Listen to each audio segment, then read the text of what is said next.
الحمد لله رب العالمين والصلاة والسلام على سيد الأنبياء والمرسلين نبينا محمد وآله وأصحابه وذرياته وأهل بيته أجمعين أما بعد فأعوذ بالله من الشيطان الرجيم بسم الله الرحمن الرحيم يؤتي الحكمة من يشاء ومن يؤت الحكمة فقد أوتي خيرا كثيرا. کلام مقدس کی سورۃ البقرہ کی یہ آیت کریمہ ہے.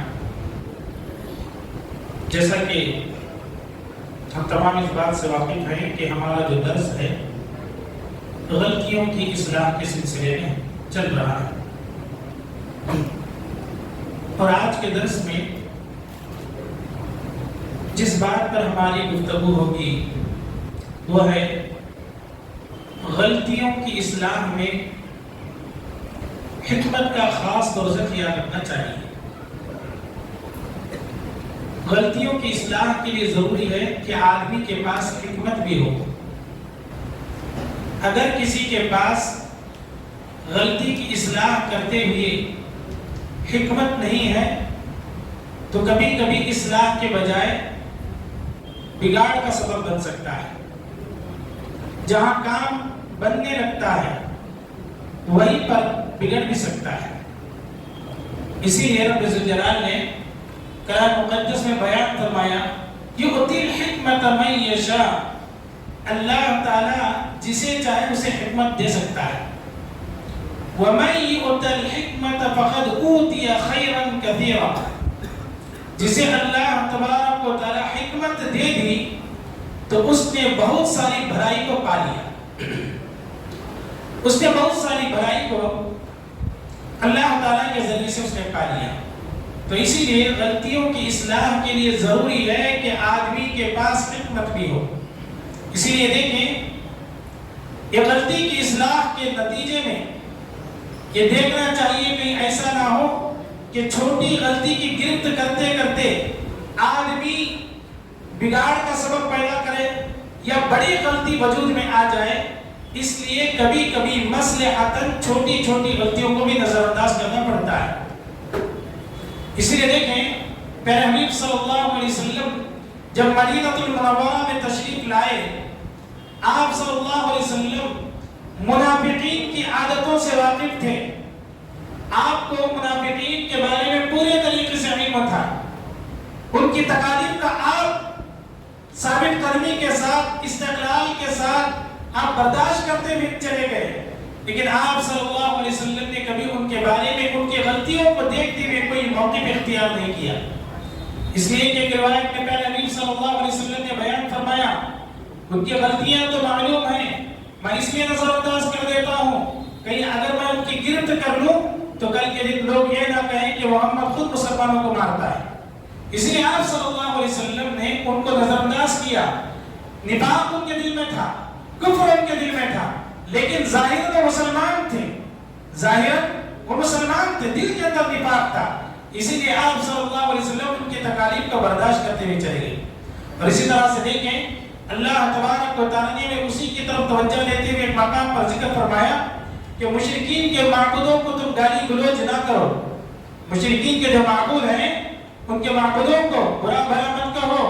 اس لیے فرمایا وَلَا تَسُبُّوا الَّذِينَ يَدْعُونَ مِن دُونِ اللَّهِ فَيَسُبُّوا اللَّهَ عَدْوًا بِغَيْرِ عِلْمٍ، کہ تم اللہ کے علاوہ جن لوگوں کی پرستش کرتے ہیں انہیں تم برا بھلا مت کہو. کہیں ایسا نہ ہو فَيَسُبُّوا اللَّهَ عَدْوًا بِغَيْرِ عِلْمٍ، بغیر علم کے وہ اللہ کو بھی گالی دینے لگ جائیں. اسی لیے اس انداز سے اللہ تبارک و تعالی نے فرمایا. اور اسی طرح سے پیارے حبیب صلی اللہ علیہ وسلم نے بات یہ بھی ذکر فرمائی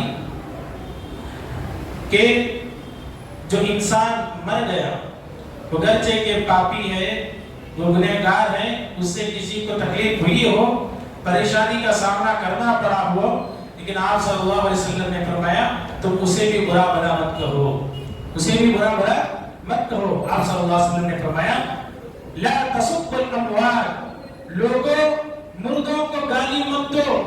لا تسبوا الاموات، مردوں کو گالی مت دو. فتؤذوا الاحیاء، آپ نے فرمایا اس سے زندوں کو تکلیف ہوتی ہے.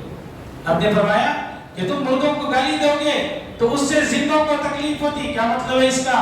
مطلب اس کا یہ ہے کہ آدمی کبھی کبھی بیٹھے بیٹھے خاندان کے اندر ہی اپنے کسی چچا کی، تایا کی، پھوپھی کی، خالہ کی وہ برائی کرتا ہے جبکہ وہ دنیا میں نہیں رہتے. ان کے جو بچے ہوتے ہیں وہ سنتے ہیں تو انہیں تکلیف ہوتی ہے. اسی لیے پیارے حبیب صلی اللہ علیہ وسلم نے فرمایا کہ تم مردوں کو گالی مت دو اس لیے کہ اس سے زندوں کو تکلیف ہوتی ہے. میرے بھائیو، تو یہ بات ہے کہ آدمی حکمت کو سامنے رکھنا ضروری ہے. چھوٹی چھوٹی غلطیوں کو نظر انداز کرنے کی کوشش کرنی چاہیے. پیارے حبیب صلی اللہ علیہ وسلم کی زندگی کا اگر جائزہ لیں تو بات ہمیں معلوم ہوگی کہ آپ نے اپنی زندگی کے اندر کئی مرتبہ اس طرح کے پہلوؤں کو اختیار کیا ہے.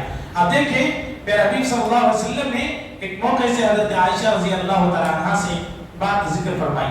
اور آپ جانتے ہیں پیارے حبیب صلی اللہ علیہ وسلم ابھی نبی نہیں بنے تھے. خانہ کعبہ کو گرا کر اثر نو تعمیر کر دیا گیا. نبی علیہ السلام ابھی نبی نہیں بنے تھے. خانہ کعبہ کی دیواریں کمزور ہو گئی تھی. بارش کا پانی آ کر رک جاتا. دیواریں کمزور ہونے کی وجہ سے قریب تھا کہ وہ گر جائے. قریش نے تمام کا تمام اس بارے میں فیصلہ لیا کہ ہم خانہ کعبہ کو گرا کر جو ہے پھر سے جو ہے اسے نئے سرے سے تعمیر کریں گے. تو اس سے پہلے جو تعمیر کرنا تھا وہ حضرت ابراہیم علیہ السلام کی بنیاد پر تھا، ان کی پلاننگ پر تھا. لیکن مشرکین مکہ نے کیا کر دیا؟ اپنی پلاننگ سے خانہ کعبہ کو بنا دیا. پیارے حبیب صلی اللہ علیہ وسلم ابھی کبھی نہیں بنے تھے تو آپ صلی اللہ علیہ وسلم نے اس کے اندر شرکت کی، وہ پورا بن گیا. لیکن اس کے اندر کچھ خرابیاں تھیں اور آج بھی وہی خرابیاں ہیں. آج بھی وہی خرابیاں ہیں. پیارے حبیب صلی اللہ علیہ وسلم نے اپنی منشا، اپنی خواہش کو حضرت عائشہ رضی اللہ تعالیٰ عنہ کے بارے میں ذکر کیا.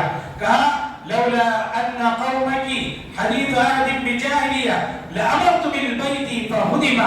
اگر ابھی مسلمان نئے نہ ہوتے، پیارے حبیب صلی اللہ علیہ وسلم نے فرمایا کیونکہ پتہ مکہ کے بعد کئی سارے مسلمان نوجوان کیا ہے اسلام کے اندر داخل ہوئے تھے. ان کے دلوں کے اندر ایمان ابھی تازہ تھا، ابھی پختہ نہیں تھا.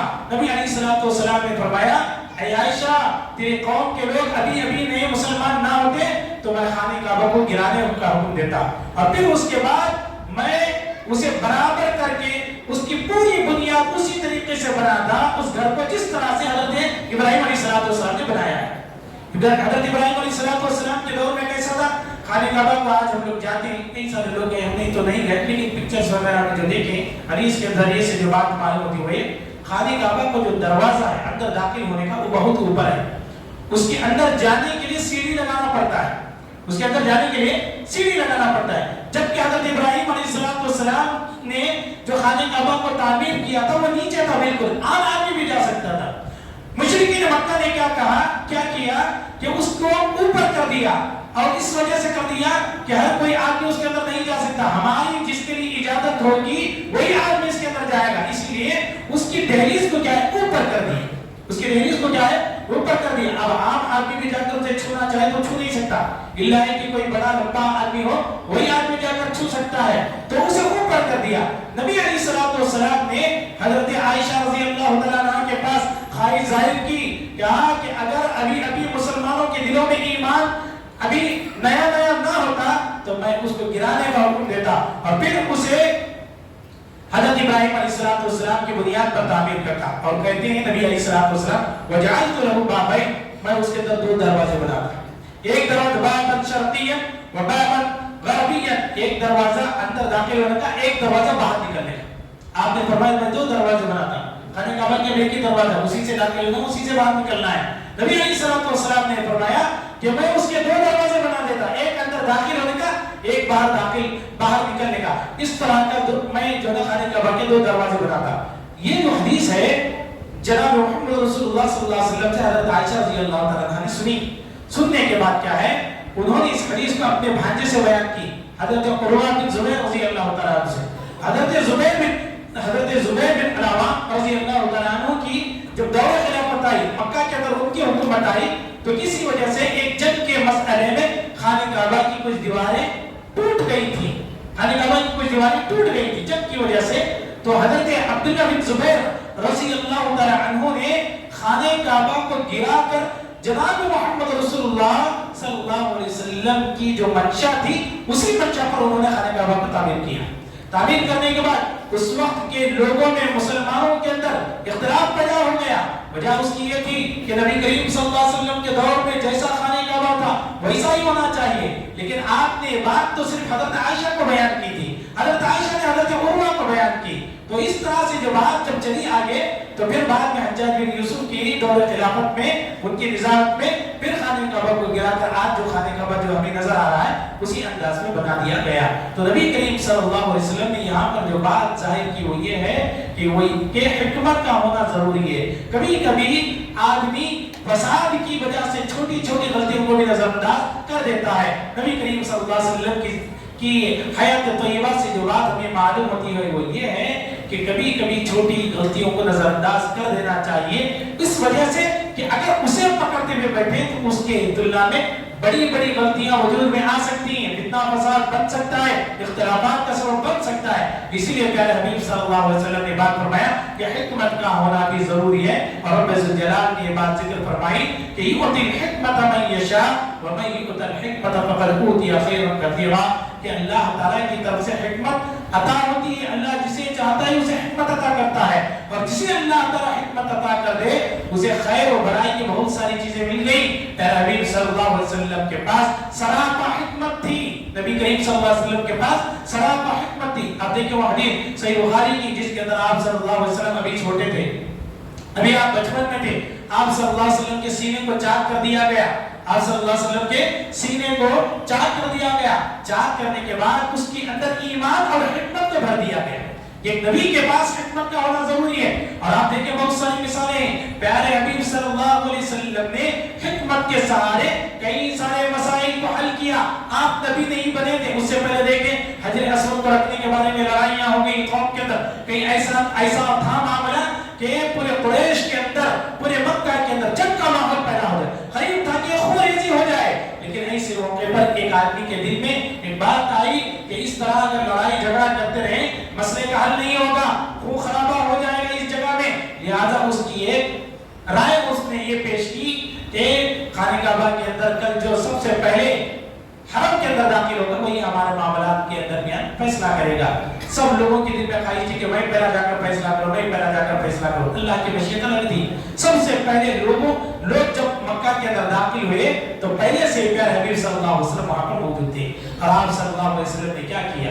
آپ صلی اللہ علیہ وسلم نبی نہیں بنے، حکمت دیکھی، اسی کا نام حکمت ہے۔ آپ صلی اللہ علیہ وسلم چاہتے تو خود رکھتے تو کوئی آپ سے گلا شکوہ نہیں کرتا۔ آپ صلی اللہ علیہ وسلم نے ایک چادر منگائی، آپ نے ایک چادر منگائی اور چادر کے اندر اس پتھر پر رکھ دیا، حجر اسود کو اس کے اندر رکھ دیا، رکھنے کے بعد کہا جو بھی قبیلے والے ہیں ان میں سے ایک سردار کو، ان میں سے ایک بڑے آدمی کو آپ نے بلایا، کہا کہ ہر ایک آدمی اس چادر کو پکڑ کر جہاں خانہ کعبہ میں حجر اسود کو رکھنا ہے وہاں پر لے جائیں۔ لہذا جب وہاں پر لے جایا گیا پیارے حبیب صلی اللہ علیہ وسلم نے اپنے ہاتھ سے اٹھا کر وہاں پر رکھ دیا۔ آپ کی اس مختصر سی اس چھوٹی سی حکمت کے ذریعے سے جہاں جنگ و جدال کا ماحول بنا ہوا تھا، اللہ تبارک و تعالیٰ نے آپ کی اس حکمت کے ذریعے سے اس سرزمین پر خوریزی سے بچا لیا۔ تو حکمت کا ہونا بہت ضروری ہے، بات اس سلسلے میں بہت ساری ہیں۔ آج ہمارے اندر حکمت نہ ہونے کی صورت میں بہت سارے مسائل پیدا ہوتی ہیں۔ دیکھیے بات اس سلسلے میں دو ہیں، ایک بات ہے اللہ تبارک و تعالیٰ کی توحید اور عقیدے کی بات ہے، اور ایک عام بات ہے، دونوں میں فرق ہے۔ عقیدے میں توحید کے اندر حکمت نہیں چل سکتی، توحید کے اندر حکمت نہیں چل سکتی، وہاں پر آدمی کو پورے طریقے سے اسٹینڈ لینے کی ضرورت ہوتی ہے۔ دیگر معاملات کے اندر حکمت چل سکتی ہے، توحید کے معاملے میں کمپرومائز نہیں، حکمت کا ایک نام کمپرومائز ہے۔ آدمی کچھ چیزیں چلو ٹھیک ہے چل جائے گا، آدمی سمجھ سے بول سکتا ہے، دیگر معاملات میں توحید کے مسئلے میں آدمی کی جان جا سکتی ہے یا وہ جان لے سکتا ہے، لیکن اس میں حکمت کسی بھی صورت میں آ نہیں سکتی۔ پیارے حبیب صلی اللہ علیہ وسلم کی زندگی کا جائزہ ہے، آپ صلی اللہ علیہ وسلم خانہ کعبہ کے اندر جب توحید کے پرچم کو بلند کیا تو آپ کے ساتھ توحید کے علم بردار بڑے مختصر تھے۔ کلمہ توحید کا اقرار کرنا گویا کہ جان سے ہاتھ دھو بیٹھنا تھا، جان سے ہاتھ دھو بیٹھنا تھا، ایسا مسئلہ تھا۔ ایسے مسئلے میں کفار مکہ کی طرف سے پرستاؤ آیا کیا کہ ایک سال تم ہمارے معبودوں کی عبادت کریں، ایک سال ہم آپ کے معبودوں کی عبادت کریں گے۔ پیارے حبیب صلی اللہ علیہ وسلم تردد میں تھے، اللہ نے قرآن مجید کی آیت کریمہ نازل فرمائی، قل یا ایھا الکافرون لا اعبد ما تعبدون ولا انتم عابدون ما اعبد ولا انا عابد ما عبدتم ولا انتم عابدون ما اعبد لکم دینکم ولی شدید اللہ تبارک و تعالی نے مسلمانوں کی کمزوری کے موقع پر یہ سورت نازل فرمائی، کہا اے نبی صلی اللہ علیہ وسلم بابان کے دوہل آپ کہہ دیں اس سلسلے میں کمپرومائز نہیں ہو سکتا، یہ ہو ہی نہیں سکتا کہ جس کی تم عبادت کرے مسلمان ان کی عبادت کرنے لگ جائے، چاہے کوئی ایمان لائے یا نہ لائے، آپ واضح طور پر کہہ دیں لکم دینکم ولی دین، تمہارا دین تمہارے ساتھ اور ہمارا دین ہمارے ساتھ۔ توحید کے معاملات میں کمپرومائز نہیں ہو سکتا، دیگر معاملات میں کمپرومائز ہو سکتا ہے۔ تو اس سلسلے میں باتیں بہت ساری ہیں، لیکن الغرض اتنی مختصر سی باتیں میرے اور آپ کے لیے کافی ہیں۔ دعا رب العالمین سے رب العالمین ہم تمام مسلمانوں کو صحیح ایمانوں میں پیارے حبیب صلی اللہ علیہ وسلم کی تعلیمات کو روشنی میں زندگی گزارنے کی توفیق نصیب فرمائے۔ آمین۔ السلام علیکم و رحمۃ اللہ وبرکاتہ۔